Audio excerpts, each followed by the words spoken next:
What is going on, everybody? Welcome back to another episode of Form Check Friday. Now, this is the series where we take your viewer-submitted videos, we put them up on this screen behind me, and we try to do our best to help everybody with some constructive criticisms.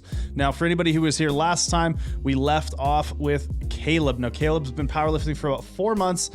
This is a 365-pound deadlift for a double, and he says he's been struggling with a little bit of hip pain at lockout. So, let's dive on in. I know we had a bunch of comments on our last video last week that we're offering some suggestions for our boy here. Now let's see if I can't figure something out with what's going on. So the first thing I notice here is that we get into a pretty decent start position. I think we could maybe push the knees out a little bit, and that's not a universal cue. I think a lot of people cue knees out that maybe don't need to. Not everybody needs to be pushing their knees further out, but I do think in some cases like this, we could do well to keep those knees a little further out. Now you can see as we start the deadlift, the hips creep up a little bit like that. That tells me we could work on being a lot more patient off the floor, making sure we're maintaining that position when you start the lift, because basically I want your back angle to stay like this. And if we watch, what happens is the back angle changes quite a bit before we come up off the floor. So we could work on being a lot more patient off the floor. That's going to help you avoid coming forward over the bar, which in some cases can be less than productive for your deadlift. So that's probably going to be the biggest thing that I would work on there, is being more patient off the floor, trying to maintain this position here, as well as creating some tension when you pull into that position. I think in some cases we're not tight before we're starting the rep here. You're just kind of sitting down to that, and then as soon as you start to create tension, the hips shoot up. So what I want you to do is, instead of just sitting your butt down to this position, I want you to actively pull yourself in. So I want you to think about tightening up. Get your stance set, pull in, get your knees where you want them, pull your hips into position without letting either of these first two things move, and then pull the shoulders down. And by that point, you should be creating a lot more tension before you start the lift, which I think is a really, really important thing, and will help you maintain that start position much better. Hopefully that helps you, man. Now, before we get into Constantine Squat here, for anybody who wants to submit their videos, you can go ahead and watch the video annotated on the screen right now. That'll give you all the directions necessary to get your video right here. And if you want to dig in, go ahead and watch those submission guidelines. Now, Constantine's doing some squats here. He says it's 150 kilos for 4. He's a little bit concerned about his bar path and that the bar shifts forward on him. And we can definitely see this as he gets in through these first few reps, where everything comes forward at the bottom. So the big thing, I think, is we're going to want to limit that knee travel. So he pushes his hips back pretty well, but then instead of sitting straight down, what happens is Constantine sits down and forward like this. So you're going to have to actively think about sitting back, think about stretching yourself back further, and think about limiting that forward knee travel. Now, no, forward knee travel is not a bad thing, but when we get this sort of scooping forward and then we have to push back and up in our squat, it's often a result of just getting too far forward. So we could probably do a better job with creating some tension in the upper back, using the shelf better, as well as play with where the tension is on our feet. A lot of times when we get sliding forward like that, we're putting a little bit too much tension, or allowing a little bit too much tension onto that forefoot, causing everything to kind of shift forward. So let's be a little more conscious of where that pressure is through our feet. Basically, we want to think heel, midfoot, big toe, all nice, even pressure through the feet. And I want you to think about stretching back into your hips as you descend into the bottom of the squat. Next up, we have Bass or Boss. I'm not sure how to say your name, but I'm just going to call you Boss for now. So we got Boss doing some bench press. So he says his bench has been progressing a little bit slowly, and he's been lifting for a few years. He says squat's going well.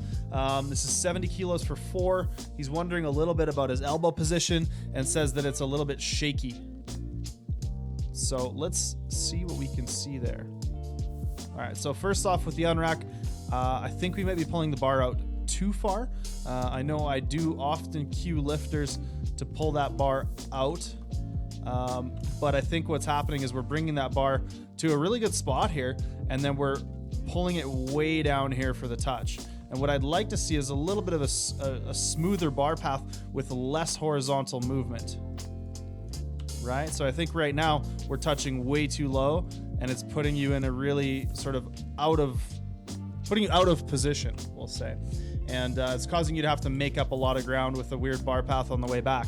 So that's number one. I think we could go with a little bit of a higher touch. Yes, it's going to mean slightly more range of motion, right? But if we're able to keep the shoulders in a better position that way, I think it's going to be worth it. The other thing I really want to talk about here is leg drive. I don't think our legs are contributing nearly as much to this lift as they should be.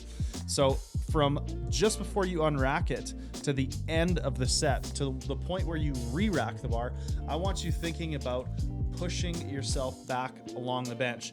Now I want you to be actively trying to extend your knee, using your quads, pushing back this way. Use your glutes to keep your hips extended, and use all of that leg pressure to drive that chest up to meet the bar. I also think we could probably do a little bit better job of depressing the shoulder blades and potentially widen the grip. When we see the arm go through this much range of motion, we see the shoulder go through this much range of motion, it often means that we're having to really sort of stretch the shoulder through a lot of range of motion. Again, long range of motion is not bad, but when we're talking about being efficient, generally we want the right range of motion so we can maintain a little bit more closer to parallel angle with the upper arm. So a little bit of a higher touch point, a little bit more shoulder depression, more leg drive. And let's think about widening that grip out so we don't have quite as far to go. Our next submission here comes from Aaron. And Aaron's doing some deadlifts, obviously. He says he spent about 8 months training. This is 385 pounds for a triple, and he's trying to fix his starting position. Now, we can see definitely that we lose a fair bit of position off the floor, and that causes us to really struggle with the lockout. So I think similar to what I was telling Caleb earlier, we're really not creating much of a bottom position. You're kind of dropping the hips and going. We're not tight here. We're not tight here. We're not creating tension in the hamstrings, hips, and glutes. Hamstrings, glutes, and quads before we start the lift. What's happening is we're kind of sitting here, we drop the hips, and then we just push. Now, I think we could be a lot more conscious of what's going on with the back angle. I think you could pull the shoulders down a fair bit more. You could try to create a little bit more extension in this low back, which the loss of extension in the low back causes exactly this kind of problem where we run into this sort of premature lockout and are really kind of unable to get past that sticking point, right? It causes things to really slow down there. And that's because generally your lower body is pretty well locked out, but your low back is in a bit of a flex position. So in order to finish the deadlift, you have to extend that low back. The low back may not be quite as powerful an extensor as the glutes. So if we can stay a little more neutral range with the low back before our lockout, and especially as we initiate the lift, that's going to clean up that lockout quite a bit. So create more tension in the bottom position, just like I talked about with Caleb at the beginning, right? We want to actively pull ourselves into position. So here we set the knee position, and that's about it. It doesn't look like you're pulling yourself down into your hips. It doesn't look like you're sitting a little bit so that you can get some quad going on there. It doesn't look like you're pulling your lats down through your low back to tighten your back and get good back position. It just looks like you're not really doing a lot of those things to build tension and pull the slack out of the bar before we get started. Up next is Peter. Now, Peter is doing some squats. He says it's 130 kilos for 5, and he says people have criticized this squat that he leans too much or leans too far forward, rather. He says you can really see it on this rep, and he also feels his heels coming up a little bit. So he's wondering if I have any critiques or if we have any critiques for him here. So what we're going to do is we're going to let this video play. We're going to ask for constructive, creative criticisms in the comments below. That's a lot of alliteration. And I will get back to critiquing our boy Peter here next week in the next episode of Form Check Friday.